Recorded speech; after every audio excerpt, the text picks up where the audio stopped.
बोल श्यावर रामचंद्र की जय। कि सुनहु प्राण प्रिय भावत जी का, देहु एक बर भर तह टीका। मांगेहु दूसर बर कर जोरी, पड़बहु नाथ मनोरथ मोरी। वह बोली, हे प्राण प्यारे, सुनिए मेरे मन को भाने वाला एक वर तो दीजिए। भरत को राज तिलक और हे नाथ, दूसरा वर भी मैं हाथ जोड़कर मांगती हूँ, मेरा मनोरथ पूरा कीजिए। कि तापस वेश विशेष उदासी, 14 वर्ष राम वनवासी। सुन मृदु बचन भूप ही अशोकु, शशिकर छुअत बिकल जिमि को। तपस्वियों के भेष में विशेष उदासीन भाव से राज्य और कुटुंब आदि की ओर से भली भांति उदासीन होकर विरक्त मुनियों की भांति राम 14 वर्ष तक वन में निवास करें। कैकई के कोमल विनय युक्त वचन सुनकर राजा के हृदय में ऐसा शोक हुआ जैसे चंद्रमा की किरणों के सर्प से चकवा विकल हो जाता है।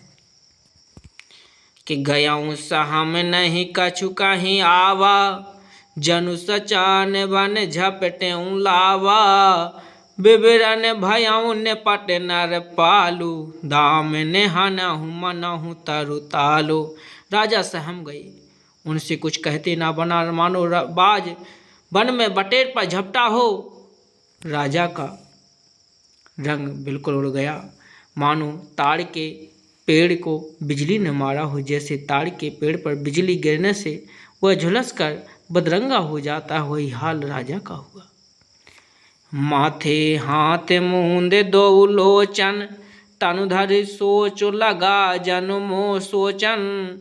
मोर मनोरथ सुर तरु फूला, फरकत करन जिमि हतउ समूला।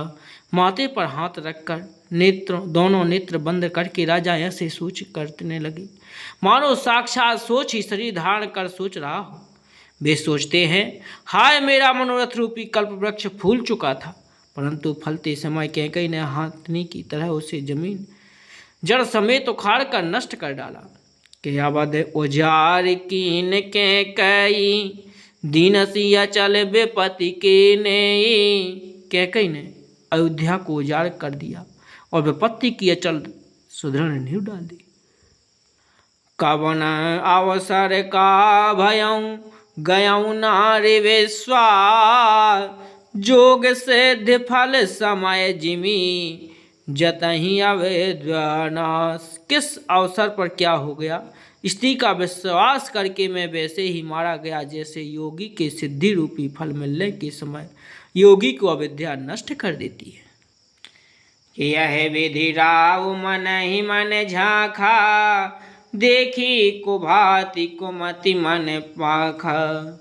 भरत की रावर पूत न होही, आनहु मोल बिसाहे की मोही। इस प्रकार राजा मन ही मन झीक रहे हैं। राजा का ऐसा बुरा हाल देखकर दुर्बुद्धि कैकई मन में बुरी तरह से क्रोधित हुई और बोली, क्या भरत आपके पुत्र नहीं? क्या मुझे आप दाम लेकर खरीद लाए हैं? क्या मैं आपकी विवाहिता पत्नी नहीं हूँ? जो सुनि सरुगस लागे तुम्हारे, काहे न बोला हूँ वचन संभारे। देहूँ उतरो अनुकरहूँ कि नाही, सात संध तुम रघुकुल माही। जो मेरा वचन सुनते ही आपको बाण सा लगा, तो आप सोच समझकर बात क्यों नहीं करते? उत्तर दीजिए, हाँ कीजिए, नहीं तो ना ही कर दीजिए। आप रघुवंश में सत्य प्रतिज्ञा वाले प्रसिद्ध हैं। देन कहाऊँ अब जान बर दे हो, तजहु सात जग अप जसोले हो। सत सराय कहाऊँ बर देना, जानहु ले ही मांगी चवेना। आपने ही वर देने को कहा था, अब भले ही ना दीजिए, सत्य को छोड़ दीजिए और जगत में अपयश लीजिए। सत्य की बड़ी सराहना करके वर देने को कहा था, समझा था कि यह चबेना ही मांग लेगी। शिव दधीचि बलि जो कछु भाषा, तनु धनु तजऊ बचन पनु राखा। अति कटु बचन कहत कैकेयी, मानहु लोन जरे पर देई। राजा शिवी, दधीचि और बलि ने जो कुछ कहा, शरीर और धन त्याग कर भी उन्होंने अपने वचन की प्रतिज्ञा निभा। कैकेयी बहुत ही कड़वे वचन कह रही है, मानो जलने पर नमक छिड़क रही हो।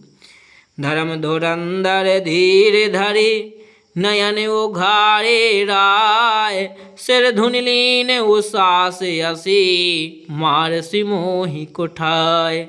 धर्म की धुरी को धारण करने वाले राजा दशरथ ने धीरज धरकर नेत्र खोले और सिर धुनकर तथा लंबी सांस लेकर इस प्रकार कहा कि इसने मुझे बड़े कठोर मारा, जैसे ऐसी कठिन परिस्थिति उत्पन्न कर दी जिससे बच निकलना कठिन हो गया।